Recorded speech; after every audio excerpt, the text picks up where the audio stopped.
Kung ipapasa po natin itong version na ito po ay hindi anti-political dynasty bill. Dahil ito po, mas worst pa sa nangyayari ngayon. Hindi lang po mataba na dynasty ang ipopromote nito, bundat na dynasty ang ipopromote nito. Pangalawa po, maliwanag sa ating konstitusyon, sa mga framers ng konstitusyon natin, meron pong parameters on how to define a political dynasty. One, it should promote equal access and opportunities to ordinary citizens for public office. Dito po, yung 10 kayo na magkakamag-anak, lahat kayo pwedeng kumandidato dito sa iba't ibang mga posisyon. Pangalawa po, ang sinabi ng konstitusyon ng mga framers ng constitution, it should prevent monopoly of power. 10 kayo, pwede. Hindi may monopoly of power, ang liwanag. Hindi, the Congress have been ignoring the anti-political dynasty provision of the 1987 Constitution for 39 years. Binabaliwala natin. Pero ngayon, mas worse. Bakit? Binabastos natin ang essence ng konstitusyon kung ipapasa natin itong bill na ito. Alam nyo, sabi ni Presidente Marcos, priority niya magpakulong dahil dito sa flood control. Nagawa niya ba? Hindi. Bola lang. Sinabi ni Presidente, priority niya yung independent commission na ipasa ba? Hindi. Bola lang. Ngayon, sabi niya, priority niya, anti-political dynasty. Alam na alam niya yung meaning ng dynasty sapagkat kaming dalawa ang author nung kauna-unahang batas na mayroong provision ng anti-political dynasty bill. Bola lahat. Please, bola nun. Bola, Marcos. Your Honor, please direct. If that's a objection, you don't need to explain your objection. You just say you objected to the motion. I would, but I would allow. I only allowed you to say your piece, Mr. Chair, just to be fair. No. So there was an objection. Congressman Tino, would you also like to raise your objection? Wala. Yes, I also object. Alright, mga kabayan, magre-react tayo dito kay Congressman Ega Erese, no? At pati nila Congressman Adjong sa kailang patuloy na pagtalakay dito nga sa ginagawang bill nila or gagawing bill nga nila itong anti-dynasty bill, mga kabayan, na isa sa mga prioridad daw ng Marcos administration. Pero yung version, mga kababayan, na kanilang kinukuha dito sa House ay kabaliktaran, mga kababayan, no? At imbis pala, mga kababayan, na talagang anti-dynasty bill ay para lang ma-legalize, mga kababayan, itong mga politiko, no, sa bawat pamilya. Kasi sinasabi nila dito up to second degree civil relationship, no, pwedeng tumakbo isa sa probinsya, meaning governor or board member, tapos isa sa city kung may city yung province, no, saka isa sa municipality kung sa mga hindi syudad, no, at isang barangay at isang nasyonal. Ito yung mga congressman, mga kababayan, at bagay na talagang hindi sinang-ayunan ni Congressman Ega Erese, mga kababayan, no. Pero bago yan, marami na rin pong may reklamo dito sa kanilang version ngayon sa anti-dynasty bill, mga kababayan, kasi hindi naman talaga daw ito yung totoong anti-dynasty bill, no. Parang yung ginagawa lang nila ay para maging legal yung mga dynastiya dito sa ating politika, no, sa Pilipinas. At pati na nga rin po dito sa business sector, mga kabayan, particularly na po ang Makati Business Club, ay tutol po sila dito sa pinopropose nila ngayong anti-dynasty bill sa Kamara, no, or sa lower house, dahil nakikita nila na hindi daw po ito totoong anti-dynasty bill, mga kababayan. At panawagan nila na dapat yung gagawin nila or itong ipopropose nilang mga anti-dynasty bill ay sana ay strong, no. Gusto nila yung strong anti-dynasty bill na hanggang 4th degree or up to 4th degree of consanguinity or affinity, mga kababayan. So itong ginagawa nila ngayon, lalo na itong inadapt nila ngayong version sa lower house, ay up to second degree lang, mga kababayan. Kaya itong si Congressman Ega Erese ay talagang uminit ang ulo, mga kababayan, no. At pansin ko parang nabutata dito si Congressman Adjong, no, na talagang hindi nagustuhan ni Congressman Ega Erese itong version nila ngayon na isinusulong. At yung kanyang bill na version ni Congressman Erese ay kanyang winidraw, mga kababayan, kasi meron din po siyang sariling version, no, sa kanyang anti-political dynasty bill, pero winidraw niya na kasi ayaw niyang maisama dito sa version na kanilang ina-adapt, no, mga kababayan. At sabi naman ni Adjong ay for consolidation pa naman daw ito, mga kababayan, no. Pwede pa daw itong magbago, mga kababayan. So ito, pakinggan natin si Congressman Ega Erese pa, mga kababayan, dito sa kanyang explanation bakit siya tutol dito sa version nila ngayon ng Anti-Political Dynasty Bill. At may succession ba yan o wala? Madali naman sagutin eh. Para lang maliwanag yung draft natin. Para mag-prepare kami kung ano man yung aming mga arguments tungkol doon sa ano na yan. Ano po yung draft na yan? Okay.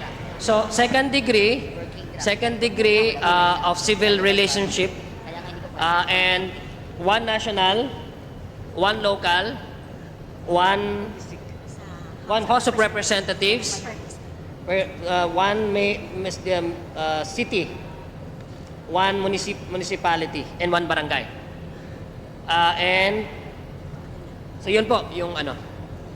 Clarify lang, Mr. Chair. One local. One local, one national. One congressman. One province, yeah. One munisipyo, one hindi city, po local. and one barangay. Hindi, one province, one city, one municipality, one barangay, one national. Yes. So, 5. Pag sa isang probinsya, 7 ang city, 12 ang pwede. Tama po Yes. yan? Basta, ang version po, working draft is they don't actually run in the same political unit. So yun, that's the limitation. Sir, bago nyo po i-consolidate, wini-withdraw ko na po yung aking... Motion. Huwag nyo na pong isama yung aking bill. Hindi po ako papayag na makasama yung bill ko sa ganyang klase ng usapan. Salamat po. At yan ang dahilan mga kababayan bakit kontra dito si Congressman Egay Erese dito sa version na kanilang ina-adapt ngayon sa kanilang committee, no? Dito sa electoral suffrage yata to, kung hindi ako nagkakamali na committee na kung saan si Congressman Adjung yung chairperson mga kababayan, no? Pero kung tutuusin, no, itong dynastiya talaga mga kababayan ay nasa tao pa rin naman talaga kung ibuboto pa rin niya itong mga political dynasty sa kailang mga lugar, no? Kasi sila naman talaga yung buboto. At meron na namang mga politiko talaga na nasa dynastiya na maganda yung serbisyo sa kailang lugar, no? Hindi kurakot, basta walang reklamo yung mga constituents nila at mahal na mahal sila, kagaya po dito sa Davao.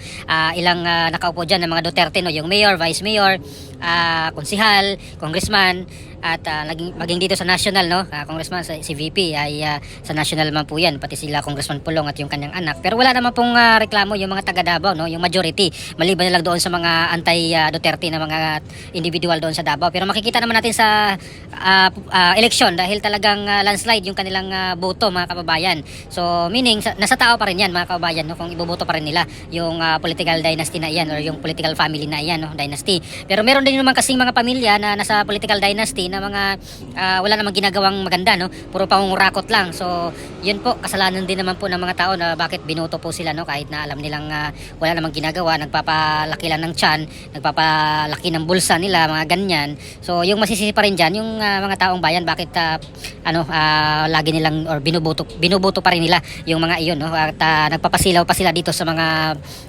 bayad, no, kasi pag election talaga ay bumabaha ng mga pera yan mga kababayan, no? Hindi naman po sekreto yan. Sa mga probinsya ay talagang talamak yung mga ganyan, no? Yung mga vote buying, mga ganyan.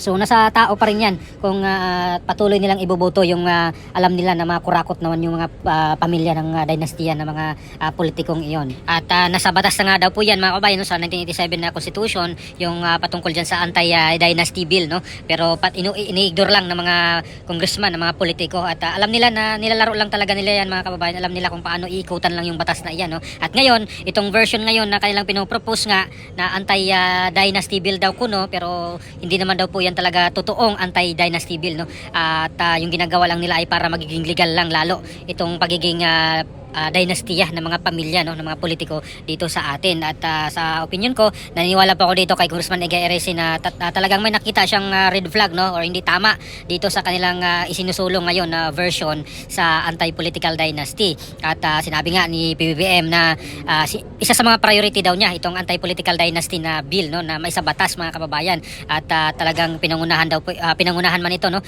nila Congressman Sandro Marcos, pati si House Speaker Bujidi, ay sila yung nangunguna talagang may isa batas itong anti-political dynasty na ito. Pero marami ring reklamo dahil itong version nila kasi ay hindi totoo na anti-political dynasty, lalo na yung mga taga-business sector noon, mga non-political naman iyon. Pero nakikita nila na hindi totoo yung itong anti-political dynasty na ito, no, na bill, at para sa kanila lang or sila lang yung makikinabang dito mga kababayan. So kung magiging batas ito, nako, delikado tayong mga ordinaryong Pilipino mga kababayan. Talagang pinaglalaroan lang tayo ng mga politiko na ito, no, at talagang sa kangkungan kulungan tayo dito pupulutin, no, in the future. Kung magiging batas man ito ay malayang malaya na sila, mga kababayan, dahil legal na silang tumakbo, no, lahat ng pamilya, mga kababayan. Imagine mo sa isang lugar lahat na sila nandoon. Okay lang sana kung hindi mga kurakot, no.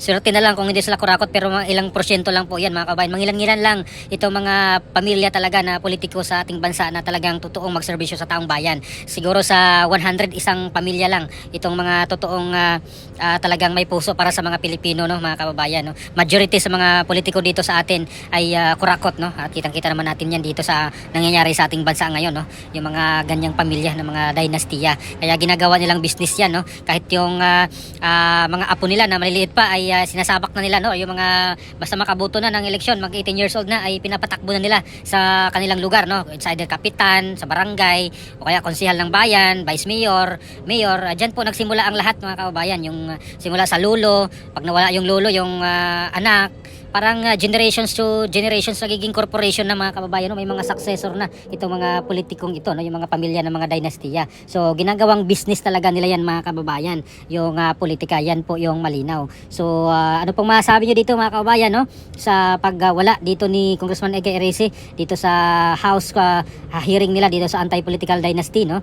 Na kung saan ay hindi niya po nagustuhan itong version na ina-adapt ngayon nila Congressman Adjong, no? At kahit na sinasabi niya na for consolidation pa, no, or pagsasama-samahin lahat ng mga version daw ng mga anti-political dynasty, pero nag-withdraw na or tinanggal na, inalis na ni Congressman Ege Erese yung kanyang version ng anti-political dynasty, mga kabayan. So please comment down below. Maraming salamat. God bless po sa ating lahat.